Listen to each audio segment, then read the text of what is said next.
Madame, Monsieur, bonsoir et merci de nous rejoindre sur Polynésie la première. Voici les titres de votre journal. La stupeur des commerçants de la rue Lagarde après l'agression du patron du Tiki d'Or et de sa serveuse dimanche matin. Les agresseurs qui ont dérobé la caisse courent toujours. Le monde du football polynésien toujours affecté par le décès de Kélia à 8 ans. Alors qu'une enquête est en cours pour déterminer les responsabilités, on s'intéresse ce soir à la réglementation en vigueur des installations des cages de but de football sur le Fénois. Et les cas de coronavirus continuent de se multiplier en Polynésie avec plus de 1100 cas actifs et 11 décès confirmés ce lundi. Le virus qui touche désormais les îles éloignées avec un premier cas à Oahuka et Rurutu. Face à la multiplication des antennes relais qui peuvent provoquer chez certaines personnes insomnie et maux de tête, l'association Hei Taratara de Supavankam tire la sonnette d'alarme et appelle le gouvernement à appliquer le principe de précaution. Enfin, pour terminer, plein phare sur Island Vast qui évolue dans le pôle espoir de surf féminin de Biarritz, véritable tremplin pour les jeunes ultramarins.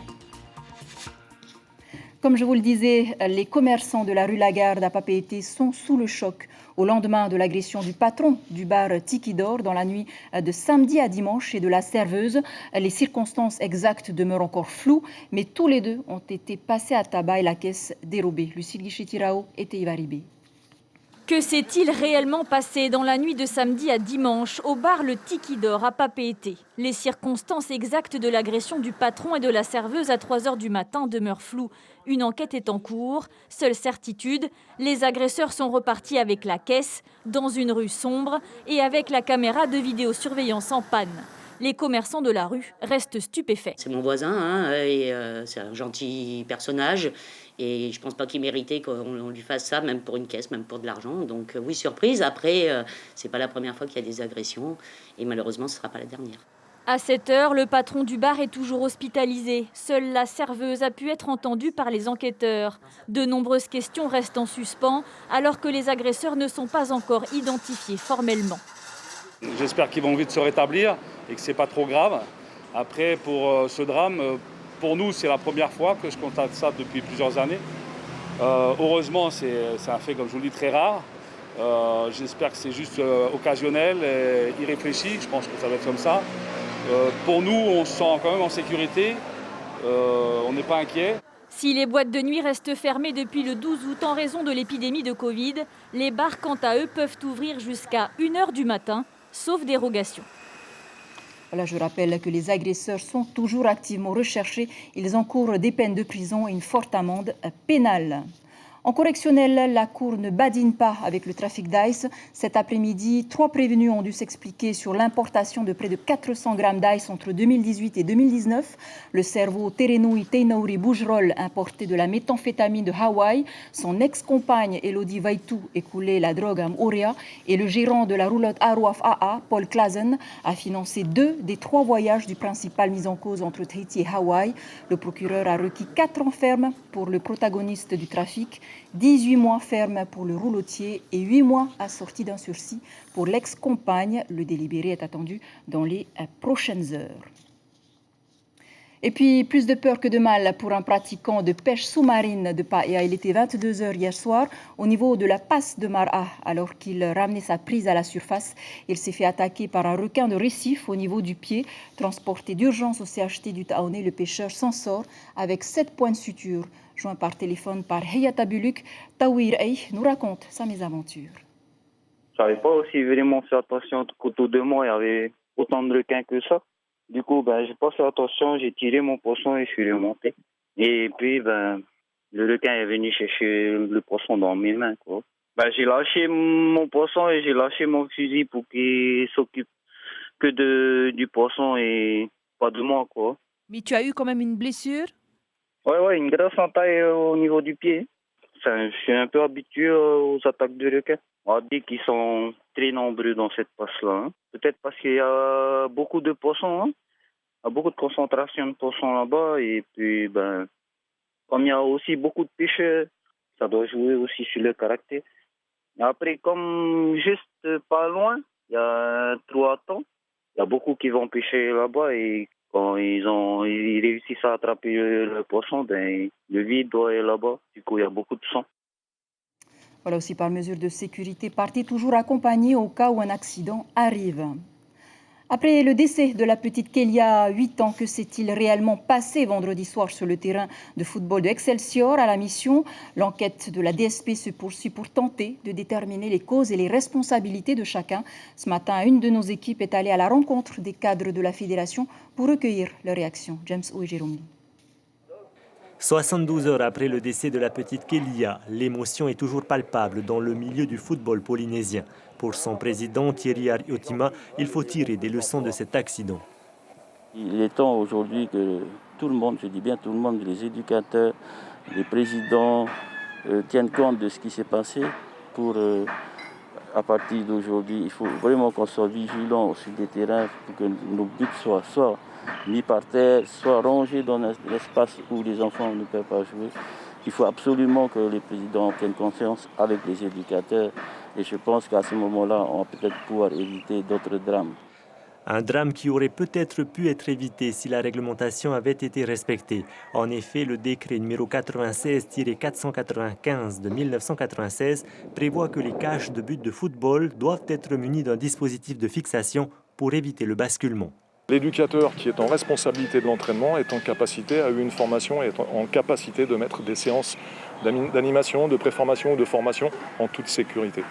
Ajouté à cela, on a un module santé-sécurité et notamment 2 jours de sécurité où on parle de la législation et du fait de vraiment, lorsqu'il y a des entraînements ou des compétitions, d'obliger à fixer ou à lester les buts. Avec l'apparition du gazon synthétique sur les terrains de football polynésiens, de nouveaux équipements ont également vu le jour, comme ici à Tiperui, avec des buts autostables entièrement mobiles. À Bonbridge, ce n'est pas un terrain engazonné, c'est un terrain synthétique et pour cela, ils ont fait venir des buts qu'on peut pousser avec des roulettes à l'arrière, sur la partie basse, mais qui fait aussi contrepoids. Donc, l'avenir, c'est peut-être d'arriver à cela, mais c'est valable sur un terrain synthétique. Sur un terrain engazonné, je ne sais pas si ça fonctionnerait aussi bien. En attendant la généralisation de ce type d'équipement, le président de la FTF appelle à plus de vigilance sur les terrains de football. Il doit rencontrer les dirigeants de clubs en fin de semaine.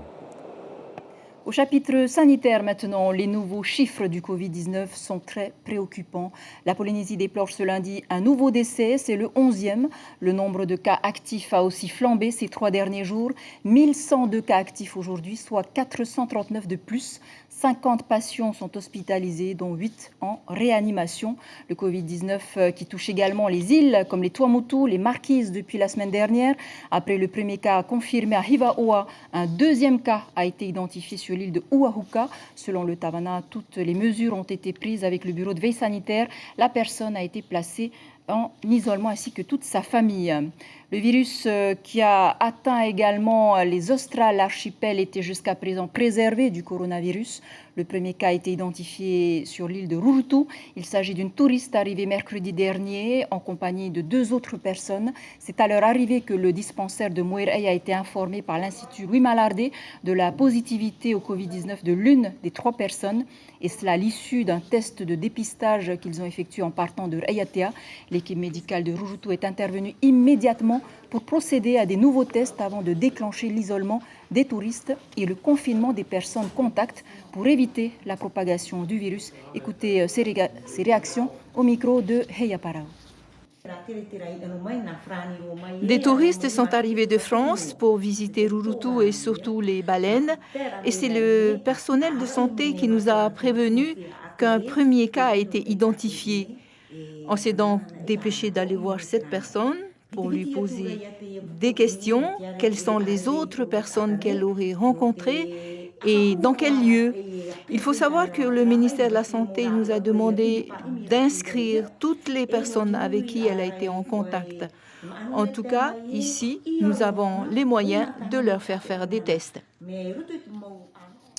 Et vous le savez, il est plus que jamais nécessaire d'appliquer les gestes protecteurs comme le port du masque et la distanciation physique.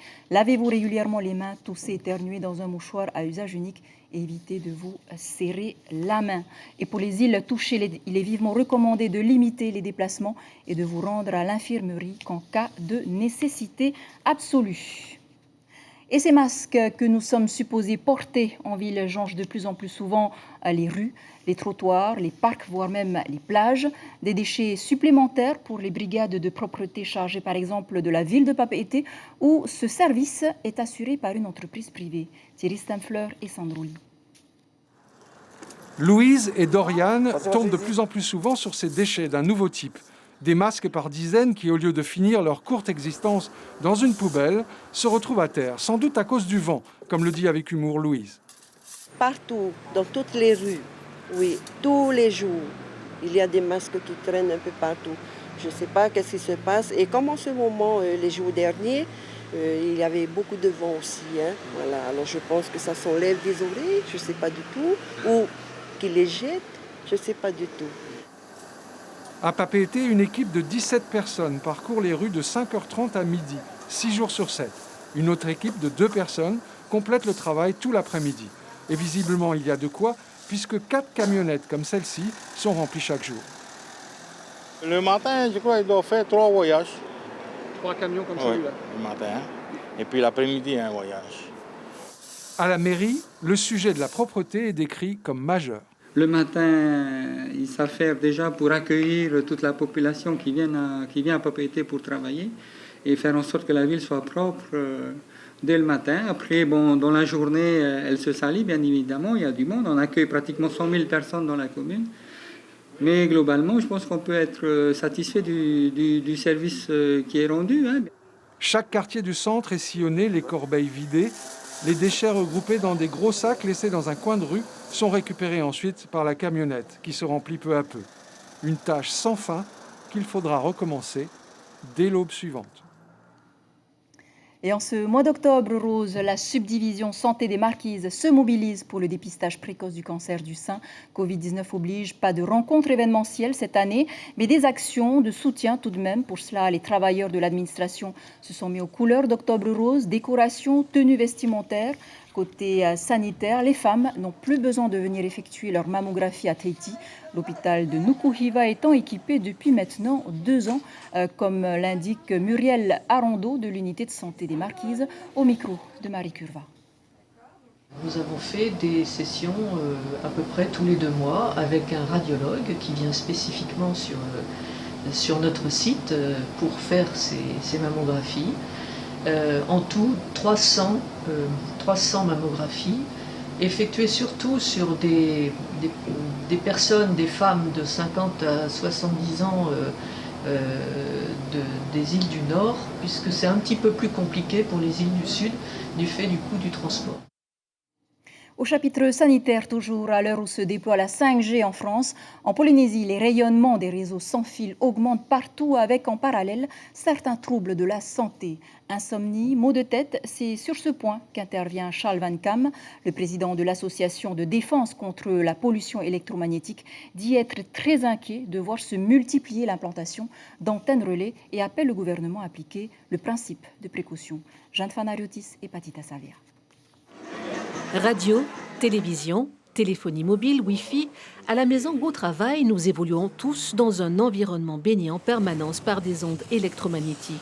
Toutes sont reliées par des antennes, 91 au total, rien que pour la capitale. Périphérie de Papeete à Hamuta, un couple de retraités inquiets pour la santé de leur petite fille atteinte de leucémie avait demandé le démantèlement d'un pylône. J'ai déposé plainte contre Viti. Et en référé, le tribunal m'a débouté de cela. Il fallait que je porte plainte contre un cousin à moi pour arrêter cette affaire. Et là, je ne vais pas porter plainte contre lui. Un sentiment d'impuissance que connaît cet autre résident. Propriétaire d'une maison construite à proximité d'une antenne relais, il a constaté la dégradation de l'état de santé de sa fille. Nous avons remarqué que notre fille présentait des symptômes tels que des maux de tête, des convulsions et des malaises. Et donc son état de santé s'est aggravé par la suite puisqu'elle a été admise en réanimation. Puis nous avons dû subir une évacuation sur Paris, à l'hôpital Kremlin-Bicêtre, où les choses se sont compliquées. Et donc depuis, on se pose la question très clairement s'il n'y a pas un lien de cause à effet.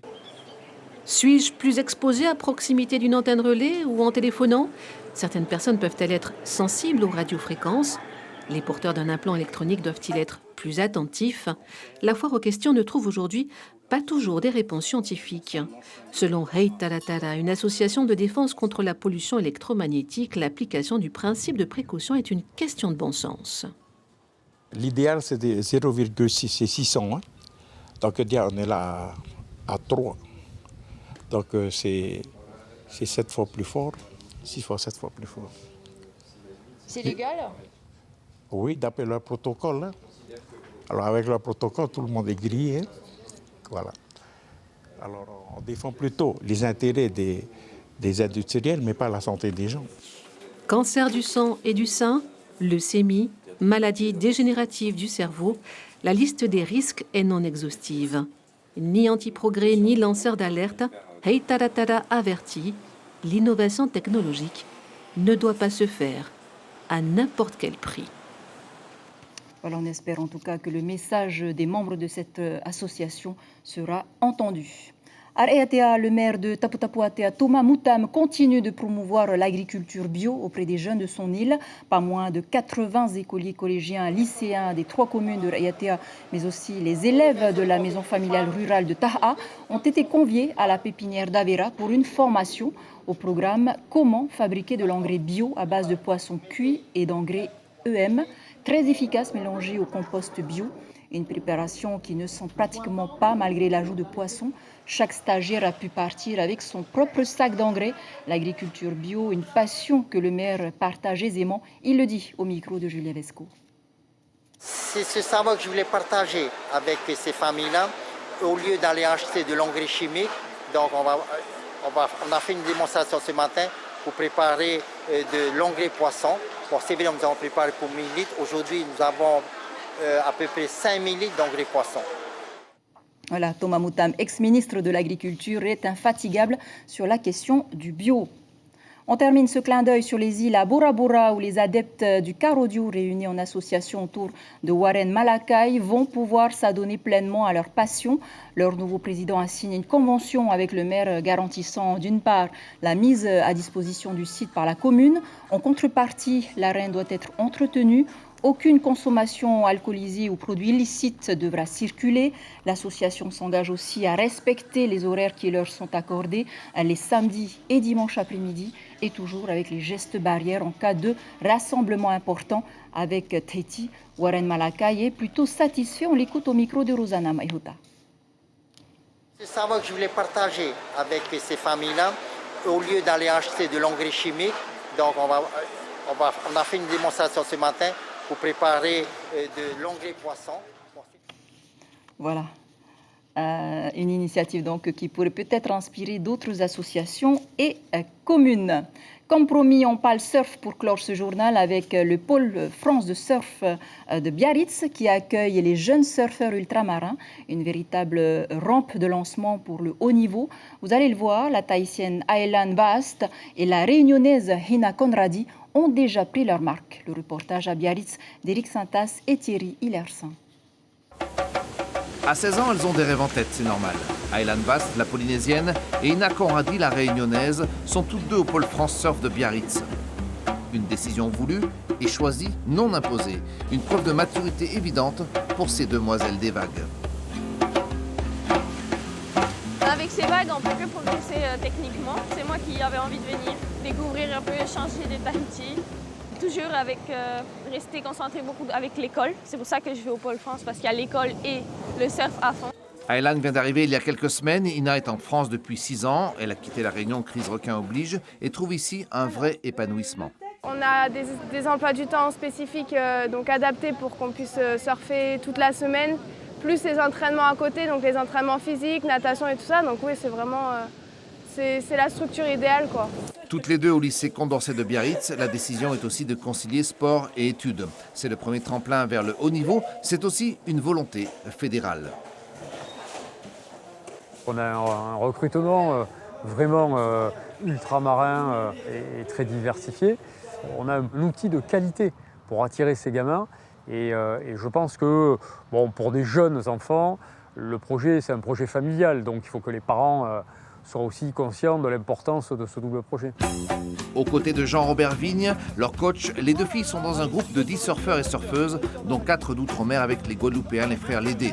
Pour leur entraîneur, ces surfeuses des îles apportent un plus au groupe. Elles ont cette générosité, cette fraîcheur qui vient des îles où les gens là-bas, quand tu arrives, avant de consommer pour eux, ils ont envie de partager les choses. Et ça se sent dans leur surf. C'est que quand elles prennent une vague, elles ont envie d'être généreuses dessus.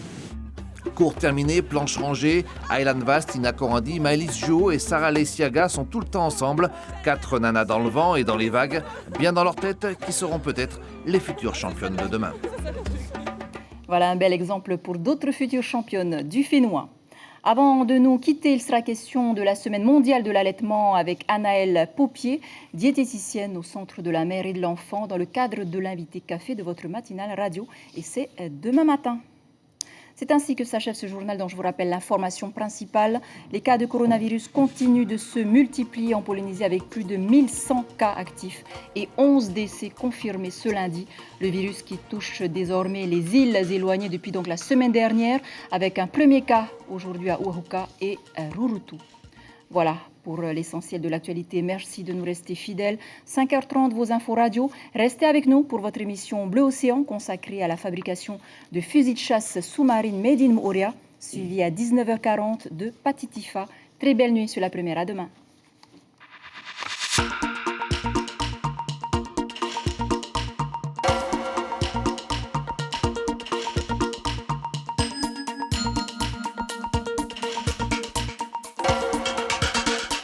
Retrouvez notre journal en replay sur notre site internet.